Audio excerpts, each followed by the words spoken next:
امید ہے کہ سامعین غور سماعت سے سنیں۔ سب سے پہلے ہم آنے والے تمام مہمانوں کا پرتگال استقبال کرتے ہیں اور ہم نشست کا آغاز کرتے ہیں۔ یوں کہنے کو تو سبھی آئے، سب میں آئے، سب جگہ آئے، سلام ان پر کے جو کٹھن گھڑیوں میں آئے، لیکن وہ صرف ایک اور صرف ایک کے جو آیا اور آنے ہی کے لیے آیا، وہ آیا اور آنے ہی کے لیے آیا، وہ اگا پھر کبھی نہیں ڈوبا، وہ چمکا اور چمکتا ہی چلا جا رہا ہے، وہ بڑھا اور بڑھتا ہی چلا جا رہا ہے، وہ چڑھا اور چڑھتا ہی چلا جا رہا ہے۔ سب جانتے ہیں، سبھی کو جاننا چاہیے کہ جنہیں کتاب دی گئی، جنہیں نبوت سے سرفراز کیا گیا، برگزیدوں کے اس ماہ گروہ میں اس کا استحقاق صرف اسی کو ہے، اس کے علاوہ کس کو ہو سکتا ہے؟ وہ وہی نبی امی صلی اللہ علیہ وسلم کی پاک دعوت ہے کہ جن کے ذریعے تعلیم و ہدایت کو روکنے کی سرمایہ دنیا کو ملا، کہ جس کے بنیادی طور پر دو حصے ہیں، ایک کتاب اللہ کہ جو لفظاً و معناً کلام اللہ ہے، اور دوسری احادیث نبویہ۔ علامہ سید سلیمان نبی رحمۃ اللہ علیہ فرماتے ہیں کہ اسلامی علوم میں قرآن کریم کو اگر دل کی حیثیت حاصل ہے تو حدیث پاک کو شہرت دی۔ یہ شہرت اسلامی علوم کے تمام معنوں کو جوارح میں خون پہنچا کر ہر آن ان کے لیے تازہ زندگی کا سامان فراہم کرتی ہے۔ اللہ کے رسول صلی اللہ علیہ وسلم کے مقدس احادیث کی جمع و ترغیب میں اکابر محدثین رحمہ اللہ تعالیٰ نے جو گراں قدر خدمات انجام دی ہے، اقوام عالم میں اس کی نظر و مثال دستیاب نہیں۔ جوامع، معاجم، مسانید، صحاح، مستخرجات و شفاء وغیرہ درجنوں عنوانات سے کتب حدیث کا ایسا عظیم القدر ذخیرہ جمع کر دیا کہ ان کی تعلیمات کو احاطہ شمار میں لانا کارِ دارت۔ اگر کوئی ہمت کر کے محض اس کی فہرست تیار کرنا چاہے پھر بھی یہ جگر گردے کا کام ہے۔ کتب حدیث کے اس مدینے میں سے صحاح ستہ کے حصے میں بارگاہ رب العزت سے جو سب کو قبولیت اور مقام مرتبہ صحاح ستہ کے حصے میں آیا، وہ دوسری کتابوں کو حاصل نہیں ہوا۔ اس عظیم النظیر مجموعہ میں صحاح ستہ کو اصول کی حیثیت سے جانا پہچانا جاتا ہے۔ نیز علماء امت کی جانب سے ان 6 کتابوں کو ایسی غیر معمولی پذیرائی حاصل ہوئی کہ دوسری کتاب الہی قرآن مجید کے علاوہ دوسری کتابوں کو یہ سعادت نصیب نہیں ہوئی۔ تو آئیے ہم بلا تاخیر اپنے علمی مطالعے کا آغاز کرتے ہیں۔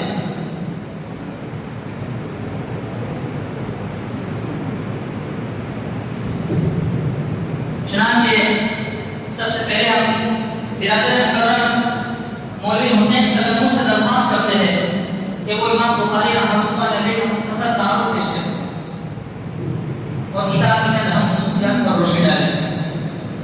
سب سے پہلے میں برادر محترم مولوی بخاری سلموں کا شکر گزار ہوں کہ انہوں نے اس باسعادت محفل میں شرکت کا موقع عنایت فرمایا۔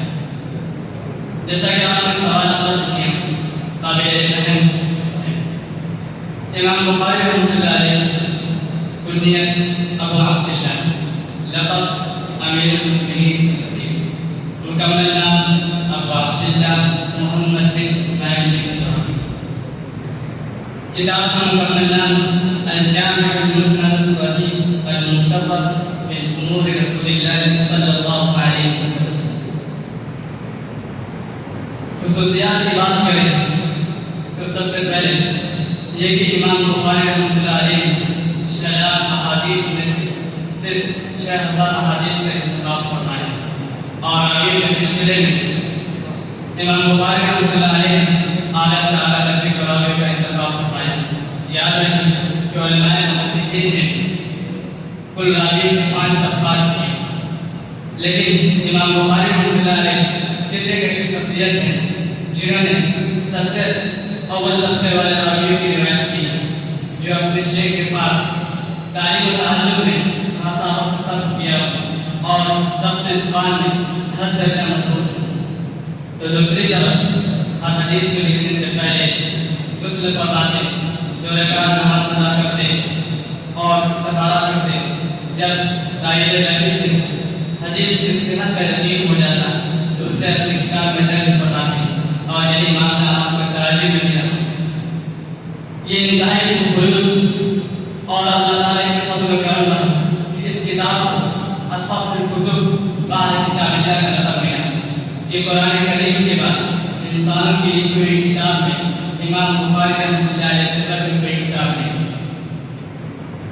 اور اس سب سے اہم خصوصیت جو یہ ہے تراجم۔ امام بخاری رحمۃ اللہ علیہ جس فقاہت اور دقت نظر کا ثبوت دیا ہے وہ امتیاز امام بخاری رحمۃ اللہ علیہ کہتے ہیں کہ ایسے تراجم نہ امام بخاری رحمۃ اللہ علیہ سے پہلے کسی نے قائم کیے، نہ امام بخاری رحمۃ اللہ علیہ کے بعد کسی نے قائم کیے۔ کم و بیش تراجم سے 30-35 معنی کی طرف اشارہ کرتے ہیں، کبھی تاریخی پہلو، کبھی مختلف مسائل کی طرف۔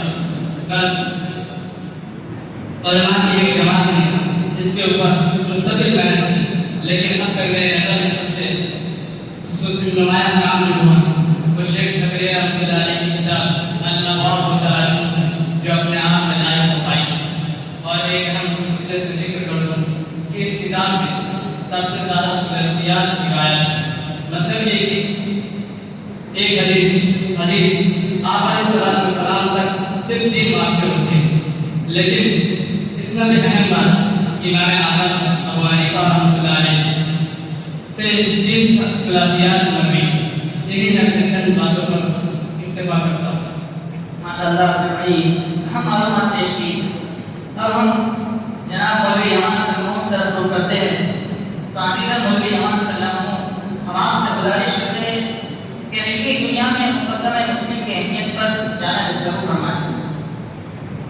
عزیز مولوی خلیل صاحب آپ نے کافی اہم اور مفید سوال کی طرف رہنمائی کی ہے، حتی الامکان اس کا پوری بیان جواب دینے کی کوشش کروں گا۔ صحیح مسلم کا امتیاز اس کا وہ قیمتی مقدمہ بھی ہے جس میں امام مسلم رحمۃ اللہ علیہ نے حدیثوں کی تقسیم صحیح اور ضعیف کے کی روایت کے اعتبار سے کی ہے۔ اس طریقے کی رجال کی روایت صحیح میں دی ہے، اس طریقے کی رجال کی روایت صحیح میں نہیں دی ہے، اس کی وضاحت فرمائی ہے۔ روات کے احوال اور ان کی کمزوریوں کی طرف نشاندہی کی ہے۔ حضرت صلی اللہ علیہ وسلم کی طرف غلط احادیث منسوخ کرنے کی قباحت، روایت حدیث میں حد درجہ احتیاط برتنے کی تلقین، ضعفاء و متروکین سے روایت دینے کی ممانعت، اور سند کی اتصال و انقطاع کو پہچاننے کے چند اہم اصول کی طرف رہنمائی کی ہے، اور دین اسلام میں اسناد کی شرعی حیثیت وغیرہ امور پر سیر حاصل برس کی ہے۔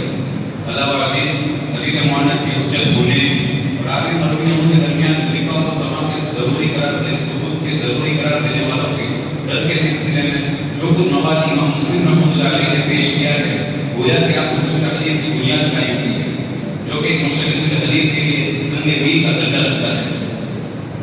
مقدمہ مسلم کی اہمیت بجانے کے بعد ہم چاہتے ہیں کہ بخاری شریف اور مسلم شریف کے مابین دقیق فروق کی نقاب کشائی فرمائیں۔ امام مسلم رحمۃ اللہ علیہ کا امام بخاری رحمۃ اللہ علیہ سے جن چیزوں میں امتیاز ہے ان جملہ ان میں سے سب سے تفاوت الفاظ، یعنی اگر کوئی حدیث 2 مختلف راوی سے مختلف الفاظ کے ساتھ منقول ہے تو اس کی وضاحت پر تو وہ جس راوی کے الفاظ کو نقل کرتے ہیں اس کی وضاحت واللفظ کو کہہ کر دیتے ہیں۔ دوسرا امتیاز یہ ہے کہ حدثنا اور قرآن میں فرق، یعنی دونوں کے درمیان فرق کو محفوظ رکھتے ہیں۔ حدثنا اس مقام پر ذکر کرتے ہیں جہاں شیخ خود روایت تلاوت کرتے ہیں اور شاگرد سنیں، اور حدثنا قرآن اس مقام پر ذکر کرتے ہیں جہاں تلاوت شاگرد کرے اور شیخ سنیں۔ اور تیسرا امتیاز یہ ہے کہ صحیح مسلم کے اندر اکثر مرفوع احادیث مذکور ہے، موقوف روایت شاذ و نادر ہے، برخلاف صحیح بخاری کے اندر کہ اس میں موقوف روایت اکثر موجود ہے۔ تب ہم آپ سے جاننا چاہیں گے کہ وہ کون سی خصوصیات و امتیازات ہیں جس کی وجہ سے مسلم شریف کو علمی حلقوں میں غیر معمولی مقبولیت حاصل ہے۔ صحیح مسلم بہت ساری خصوصیات ہیں، ان میں سے 2 جن کے بیان کرنے پر اکتفا کرتے ہیں۔ سب سے پہلی خصوصیت یہ ہے کہ ازالہ التباس، یعنی اگر سند میں کسی راوی کا نام وہم یا مشتبہ ہو تو اس کی وضاحت وہ کہہ کر دیتے ہیں، البتہ وہ کہہ کر اس کی تشریح کر دیتے ہیں کہ استاد کی طرف کوئی ایسی بات منسوب نہ ہو جائے جو انہوں نے نہ بیان کی ہو۔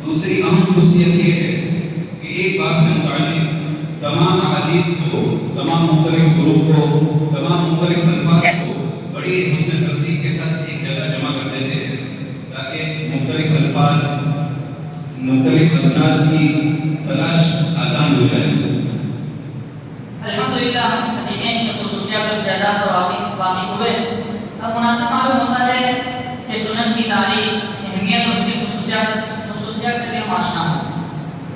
سنن حدیث اس کتاب کو کہا جاتا ہے جس میں احادیث کو ابواب فقہیہ کی ترتیب پر جمع کیا گیا اور اس میں احادیث احکام کو ذکر کیا گیا.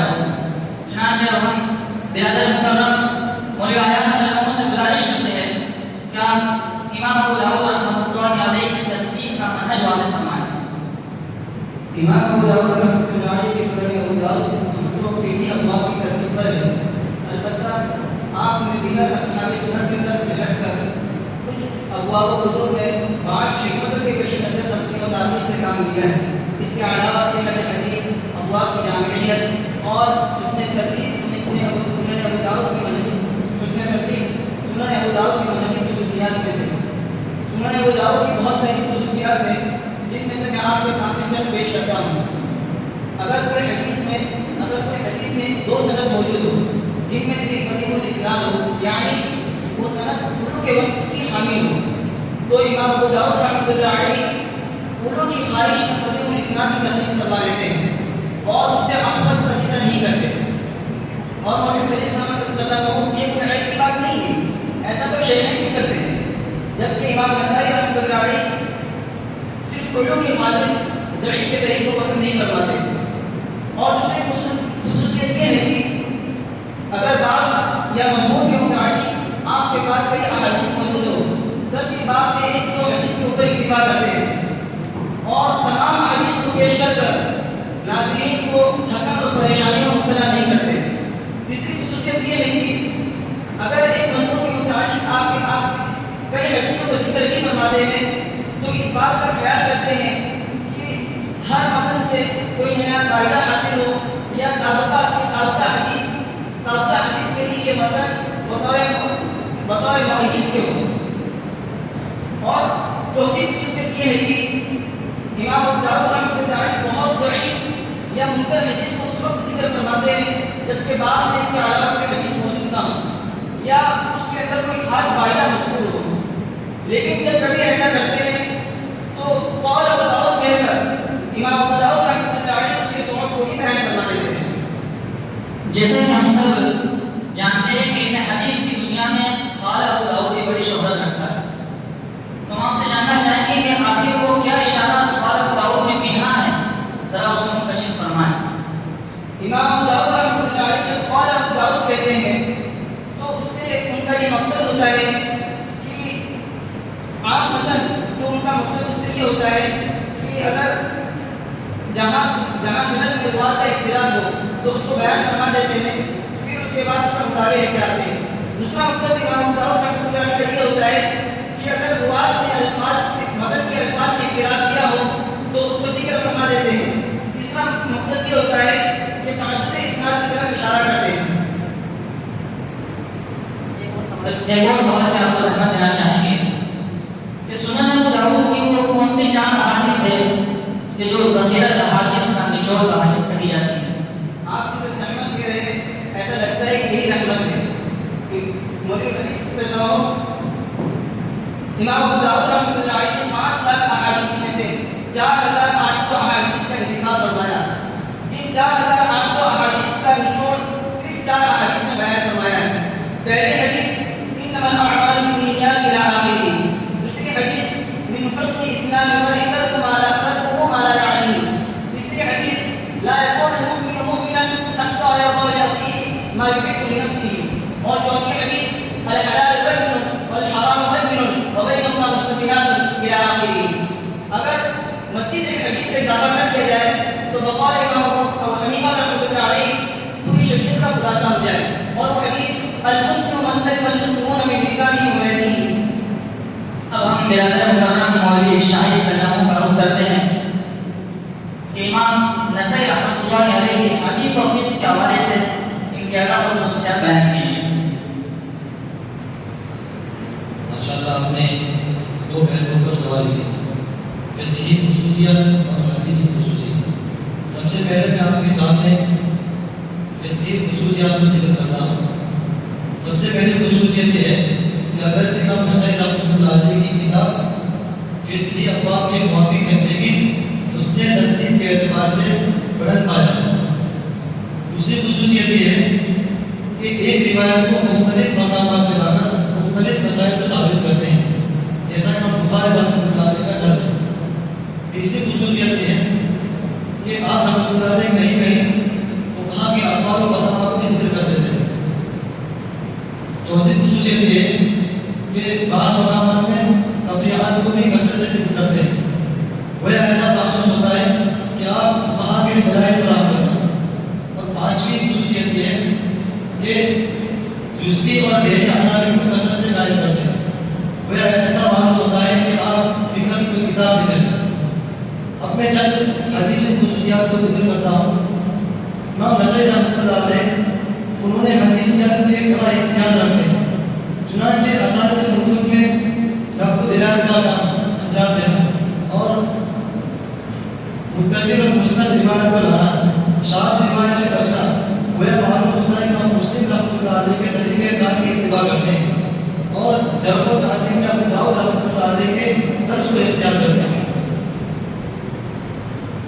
اب دوسری خصوصیت یہ ہے کہ تحمل حدیث، روایت حدیث میں طریقۂ تحمل حدیث کو بڑا اہتمام دیتے ہیں۔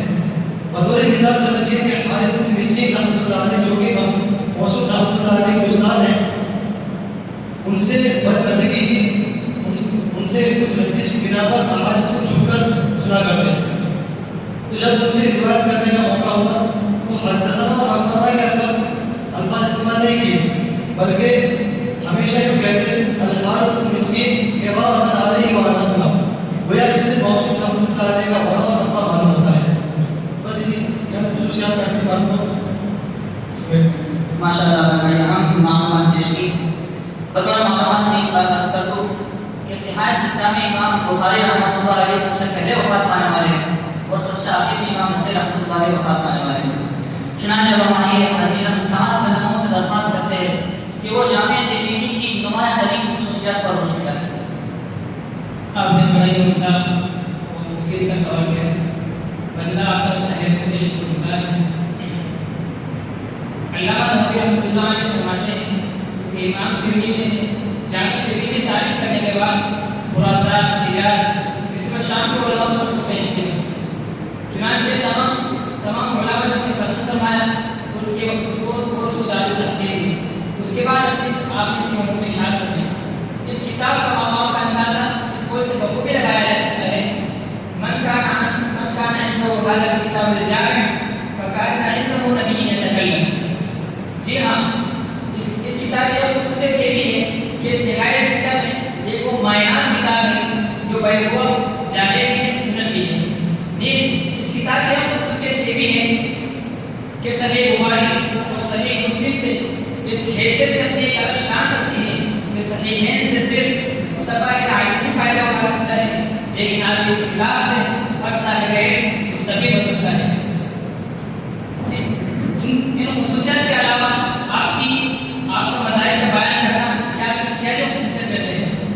قال ویسے کہ حدیث کی فنی حیثیت اور فقہاء اور علماء کی فقہی حالت بیان فرماتے ہیں۔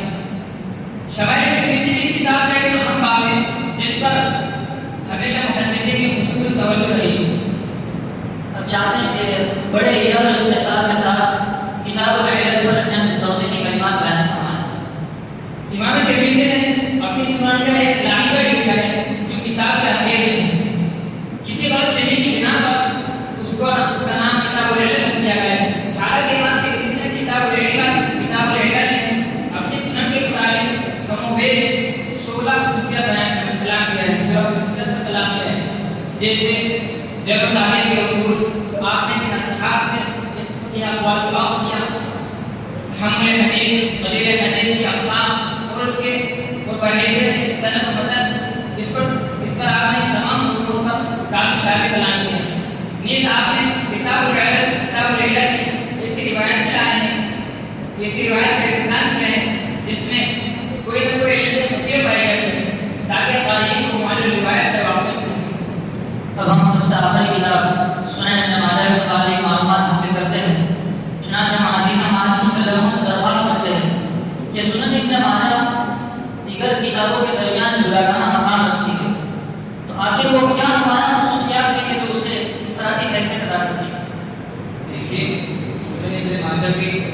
دیگر سنن کی طرح کئی خصوصیات کی حامل ہے جن میں سے چند بیان کرنے پر اتفاق کرتے ہیں۔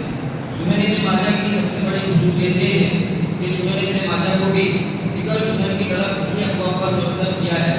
البتہ امام ابن ماجہ نے تبادل ذہنی اور ظاہر ترین مضمون کا زیادہ خیال رکھا ہے، جس کی بنا پر سنن ابن ماجہ سے احادیث کی تدریس دیگر سنن کے مقابلے میں بہت زیادہ آسان ہے۔ اس کی دوسری بڑی خصوصیت یہ ہے کہ اس میں 5 روایات ثلاثیہ کے قبیل سے ہیں۔ البتہ یہ روایات جبارہ ابن مغلس کے طریق سے ہے جو کہ متکلم کی راوی ہے۔ اس کی تیسری خصوصیت یہ ہے کہ سنن ابن ماجہ بھی دیگر سنن کی طرف ہر قسم کی احادیث پر مشتمل ہے۔ البتہ اس میں دیگر سنن میں جس طرح احادیث کے درجات کی نشاندہی کی گئی ہے اس میں وہ نہیں کی گئی، لیکن حافظ شہاب الدین بصری نے اپنی کتاب مصباح الزجاج فی زوائد ابن ماجہ میں ان احادیث کی تخریج کی ہے جو کتب خمسہ میں موجود نہیں۔ انہوں نے ان احادیث کی تخریج کی، اس کی اسناد یا حیثیت کو واضح کیا اور مخفی علتوں سے پردہ اٹھایا ہے۔ اب ہم اس دن مذاکرے کا سب ساتھی آخری سوال کرتے ہیں کہ بعض علماء حضرت سنن ابن ماجہ کے متعلق یہ بنیاد تنقید کرتے ہوئے کہتے ہیں کہ سنن ابن ماجہ موضوع احادیث کا تذکرہ ہے۔ اس بے سروپا جاہلانہ تنقید کا تسلی بخش جواب کا فرمان۔ دیکھیے سنن ابن ماجہ کی روایات اکثر روایات تو کتب خمسہ میں موجود ہے، البتہ امام ابن ماجہ نے زیادتی حفاظت کے لیے تقریباً 1350 روایت کا اضافہ کیا ہے، جس میں 900 روایت کو بے گزار ہے اور مسئلہ 400 احادیث کا رہ جاتا ہے۔ ان میں سے صرف 90 احادیث وہ ہے جو بد درجہ ضعیف یا منکر یا موضوع ہے۔ علامہ ابن الجوزی رحمۃ اللہ علیہ جو کہ احادیث پر وضع کا حکم لگانے میں متشدد ہے، انہوں نے بھی سنن ابن ماجہ کی صرف 34 روایت کو موضوع قرار دیا ہے، لیکن معتدل مزاج محدثین کے نزدیک اس کی عدد 10 سے زائد نہیں ہو سکتی۔ اس ساری گفتگو سے یہ بات واضح ہو چکی کہ سنن ابن ماجہ کی اکثر روایات وہ معتبر روایت پر مشتمل ہے اور جس غلط فہمی کا تذکرہ کیا وہ سراسر بے بنیاد اور غلط ہے۔ ماشاءاللہ تمام حضرات بڑی اہم اور قیمتی معلومات پیش فرمائیں۔ جمیع بندوبین کا ہم تہہ دل سے شکریہ ادا کرتے ہیں کہ ہماری اس حقیق کی دعوت پر لبے کے اندر یہ گناہوں مصروفیات کو چھوڑ کر ہمارے اس علمی نشست پر زینت بخشی۔ امید کرتے ہیں کہ سامعین بھی اس بڑے مختصر وقت میں صحائے سرکار کے تعارف سے اور اس کے مذاکرے سے محظوظ ہوئے ہوں گے۔ ماشاءاللہ سامعین نے بھی اس مذاکرے کو بڑے شوق اور رغبت سے سنا اور متانت و سنجیدگی کا مظاہرہ کیا۔ ہم آپ تمام کا شکریہ ادا کرتے ہیں۔ جزاکم اللہ خیرا و احسن الجزاء۔